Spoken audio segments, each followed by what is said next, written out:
দেখো, এগুলার তো অনেকগুলো স্টেজ আছে। একদিনে এই প্রবলেমসগুলো এতগুলো এসে যায় না।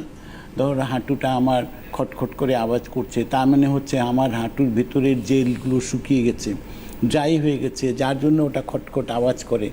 অনেক সময় দেখা যায় পায়ে সোয়েলিং হচ্ছে, সেটাও একটা কমন প্রবলেম নয়, ওটাও যে অনেক কারণে পায়ের সোয়েলিং হতে পারে আর কি।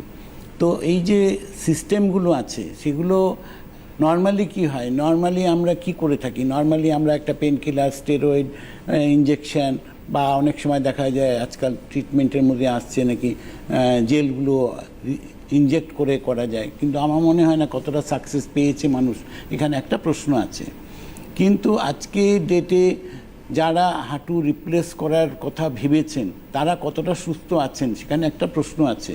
কিন্তু যারা অপারেশন করেননি, আজকে রাঙ্গুলি আয়ুর্বেদিকে এসছেন, তারা কিন্তু আজকে ডেটে নিশ্চিত ভালো আছে, এর মধ্যে কোনো প্রশ্ন ডাউট কিছু নেই। কারণ তাদের জায়গাটা কি হচ্ছে, একটা তো অরিজিনালিটিটা থাকছে, এবং আমরা রাঙ্গুলি আয়ুর্বেদ থেকে যে জায়গাটাকে সাকসেস করেছি সেটা হচ্ছে জেলটাকে রিফরমেশন করা। আজকে এই যে প্রসেসটাকে আছে, এটা রাঙ্গুলি আয়ুর্বেদিক আজকে আপনাদেরকে দিয়েছে, করে সাকসেস করে দিয়েছে, যার জন্য কিন্তু হাঁটুর যে প্রবলেমসগুলো যাদের হয়েছে, যারা রাঙ্গুলি আয়ুর্বেদিক এসছেন তারা আজকে নর্মাল হাঁটাচলা করছেন উইদাউট অপারেশন।